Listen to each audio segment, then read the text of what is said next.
What if the story you've been living your whole life wasn't actually the truth? What if it was just a set of old beliefs created years ago that are still running the show today? I'm Victoria. And I'm Milt. And this is Rewrite Your Story, the podcast where we explore how the narratives in your head shape your life and how you can begin rewriting them with clarity, compassion, and tools you can actually use. Let's dive in.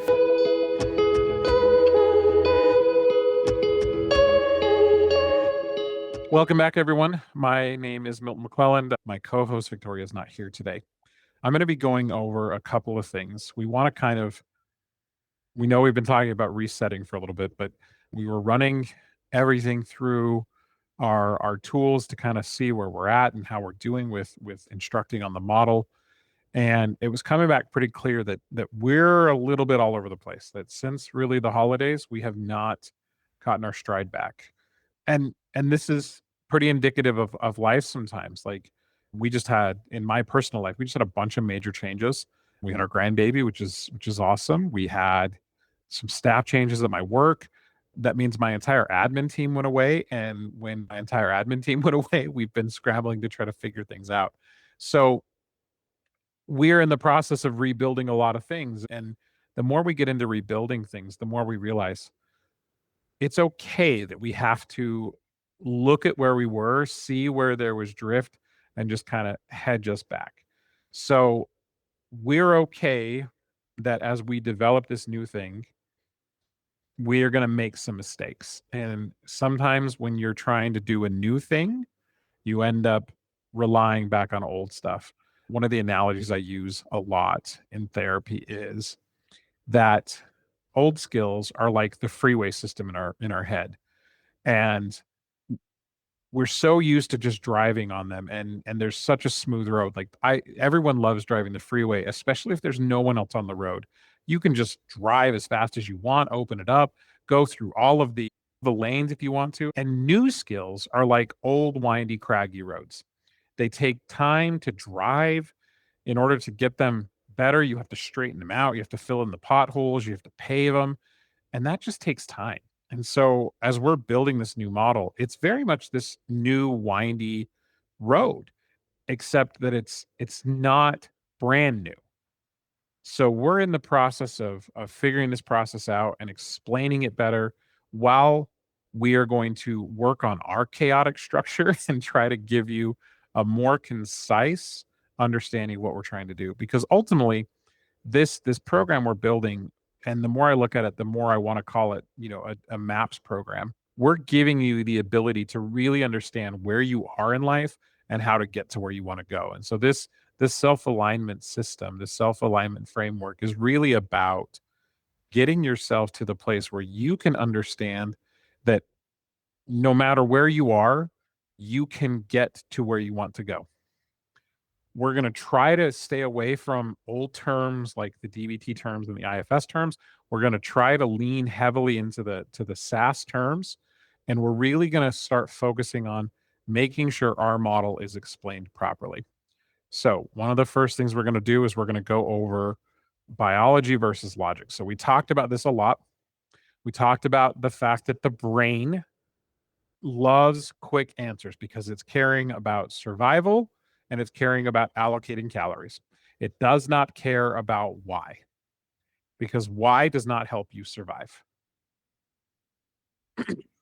So if we get stuck in that trap of trying to figure out complex things without actually stepping back, we're going to have a hard time. We need to understand that our brain is giving us quick answers. That means that the best thing we can do is pause and take a break when it's safe, right? So we're going to try to help everyone understand that just because the brain is giving you a quick and dirty answer, for example, I'm crazy, or you just walked away from a group of friends. I would walk away from a group of friends and my brain would immediately tell me, oh, they're making fun of you. They hate you. You screwed up. I can't believe you were so silly or so stupid. All of those kind of things. Your brain is just filling in an answer so it can give reason to why you feel anxious, depressed, scared, whatever. However, we are going to lean into observing. We're going to lean into only acting after we've got a much better answer than the immediate or quick and dirty why. So we need a way to pause. We need a way for your brain to learn on this new skill road that we're developing. We're going to need even a fresh way of looking at this. So that's what the SAS Skill Box is. It's the new, it's this functional scaffolding. I remember a couple years ago, here in Utah, my church decided to rebuild an old building that had caught on fire. It was a historical building, and they wanted to reuse the building, but they needed a way to structurally make it sound so they could do the restoration work. And they used a whole bunch of scaffolding, and they put scaffolding all around it, and then they started digging out all of the foundation underneath, and and then they added more scaffolding as they needed it so that it could carry the weight as you worked through the rebuilding process. But first, they had to pare away everything that was weighing it down. So I really like this idea of scaffolding. So when you are panicking or your brain is too tired or any of that kind of stuff, we're going to start leaning on the skill box so that it can become the scaffolding to carry the weight of things. So what does the tool actually mean to do? And why does it work biologically? And how do we actually implement it? So I'm going to walk you through a live application of this. And hopefully this is making sense by the end of it, because I'm trying to follow a script. I'm trying to be a little bit more guided and prepared. And hopefully this comes out okay. So observation mapping. We're going to walk through this, one of the tools inside this skills toolbox, or this skill box. So observation mapping. So kind of like I was talking about that building that got refurbished. We have to kind of pare away everything so that we can actually understand what's going on and know what's there. This is that whole rebuilding a new road. So let's, for example, if you can, take a moment and write down a frustrating moment from this week. I'm going to use an example that I had with a person at my house, and I'll just describe it as opposed to write it down. Now, the goal is to use zero judgmental words, just the body sensations, just the actions and movements, even the words, for example, as best you can. Think of it kind of like if a security camera was sitting in the corner, what it would capture, because it wouldn't capture the thoughts. It would only see what's going on the outside. So, for example, I'm going to use my observation. So, a couple of people in my house came to me and asked about fixing something in the house. Pretty minor thing. I think it was a suction cup hook that was in their bathroom. And when they asked me, I had some other ideas, and then they had some bodily responses that basically implied that my idea was really not a great idea. They didn't feel like it actually carried as much value as their answer to the problem, which is fine. So it caused me a lot of frustration internally.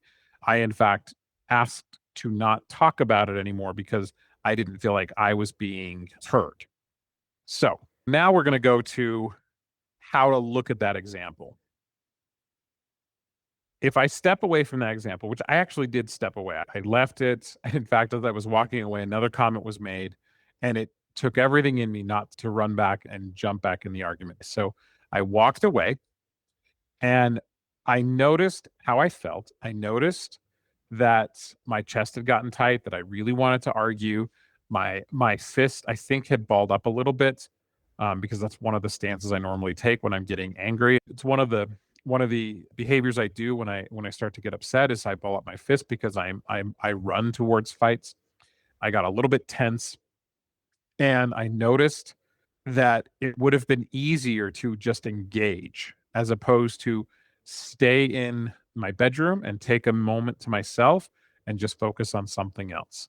it takes less energy for me to just go and engage in that in the moment.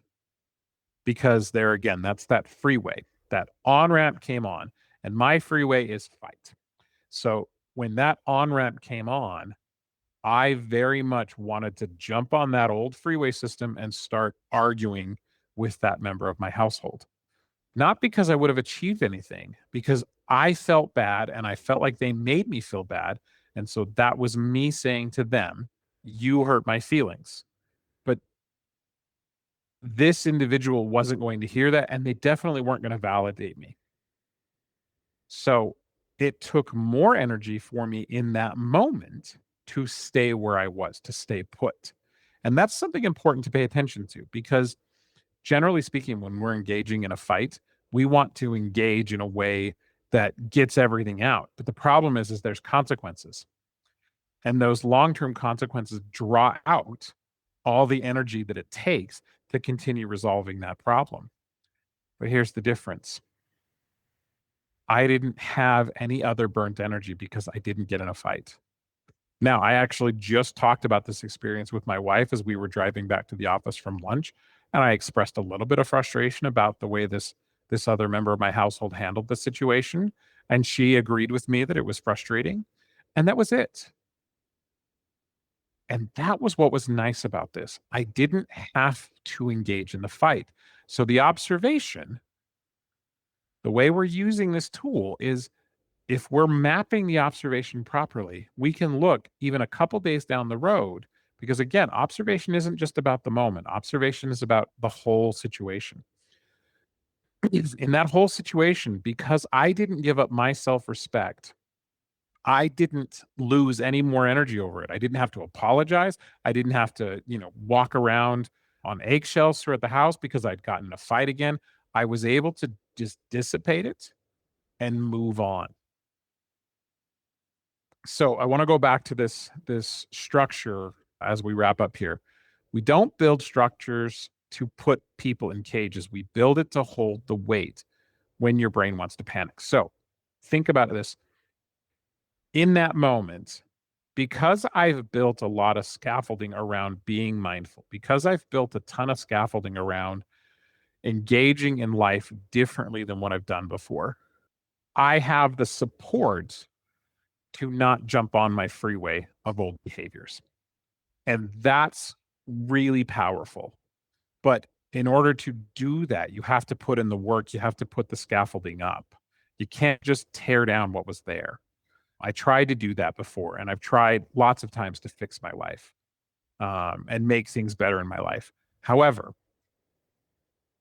this scaffolding, this structure that I've built, the tools that I've built up around me have given me the ability to lean on that more than I had to lean on my old habits.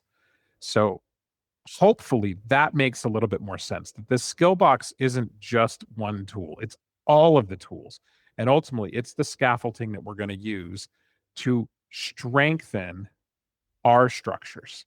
Sometimes those structures are really weak. Again, the one that I referenced was a burned down building, and they were able to build it back up. They tore it down to the bare bones. And now it's this beautiful structure in the middle of Provo, Utah. It's gorgeous. It's structurally sound. People go in and use it all the time. It's wonderful because they didn't just wipe out everything. They did, however, take out anything that didn't work. So next week, Victoria and I will be back. We're going to take this scaffolding and use it to look at our other deepest emotions and our emotional reactions to healing and the healing pillar. So hopefully this made a lot of more sense, and hopefully we're going to be back on track and getting rid of some of our chaos. So hopefully you enjoy this episode and it becomes useful for you. Oh, see you guys next week.